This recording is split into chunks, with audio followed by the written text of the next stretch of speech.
जय माता दी दोस्तों, आज आप सुनने जा रहे हैं जितिया व्रत की एक पौराणिक व्रत कथा को। बिना इस व्रत कथा को सुने जितिया व्रत को अधूरा माना जाता है। इस व्रत कथा को सुनने मात्र से भगवान जिमुतवाहन का आशीर्वाद मिलता है और संतान की आयु लंबी होती है और उन्हें कुशाग्र बुद्धि प्राप्त होती है। अब आप सुने जिमुतवाहन भगवान की प्राचीन व्रत कथा को। प्राचीन समय में गंधर्वों के राजकुमार का नाम जिमुतवाहन था। वे बड़े ही उदार और परोपकारी थे। जब जिमुतवाहन के पिता बूढ़े हो गए तो उन्होंने जिमुतवाहन को राजा बना दिया और खुद वानप्रस्थ आश्रम में चले गए।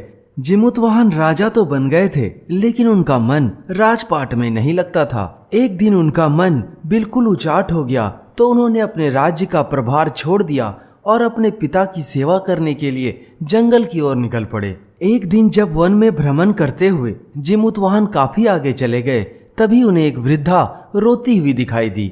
जंगल में एक वृद्ध औरत को इस तरह अकेली रोता हुआ देखकर उन्हें बड़ा आश्चर्य हुआ।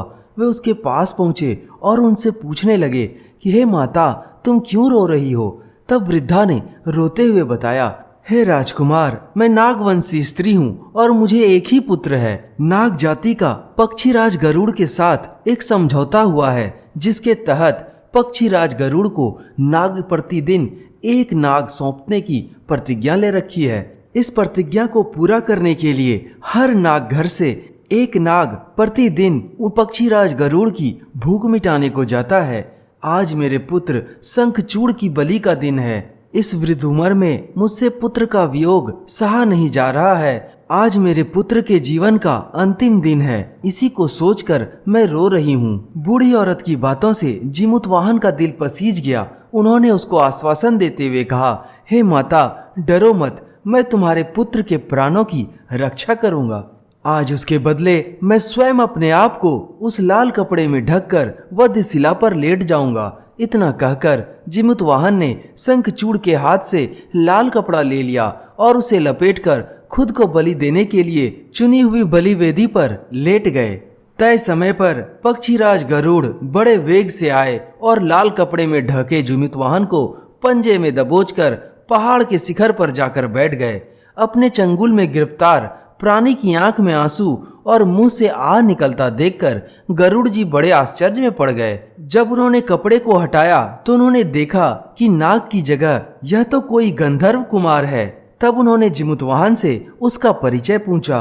तब जिमुतवाहन ने सारा किस्सा कह सुनाया। गरुड़ जी उनकी बहादुरी और दूसरे की प्राण रक्षा करने में स्वयं का बलिदान देने की हिम्मत से बहुत प्रभावित हुए। प्रसन्न होकर गरुड़ जी ने उनको जीवन दान दे दिया।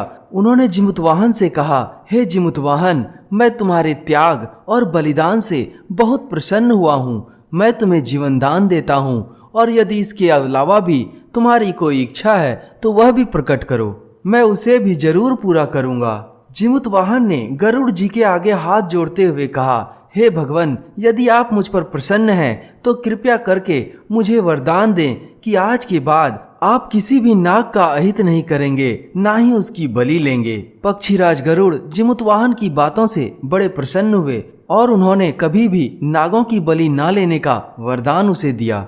इस प्रकार जिमुतवाहन के अदम्य साहस से पूरे नाग जाति की रक्षा हुई और तब से ही पुत्र की सुरक्षा हेतु जिमुतवाहन की पूजा की प्रथा शुरू हो गई। कैलाश पर्वत पर भगवान शंकर माता पार्वती को यह कथा सुनाते हुए कहते हैं कि जो भी महिला अश्विन मास के कृष्ण अष्टमी के दिन उपवास रखकर प्रदोष काल में जिमुतवाहन की पूजा करते हैं और इसकी कथा सुनते हैं, ऐसी महिलाओं के पुत्र दीर्घायु होते हैं और उनके पुत्र बड़े तेजस्वी होते हैं। इसीलिए जो भी माताएं अपनी संतान की रक्षा, दीर्घायु और कुशलता चाहती हैं, उन्हें जितिया का यह पावन व्रत जरूर करना चाहिए।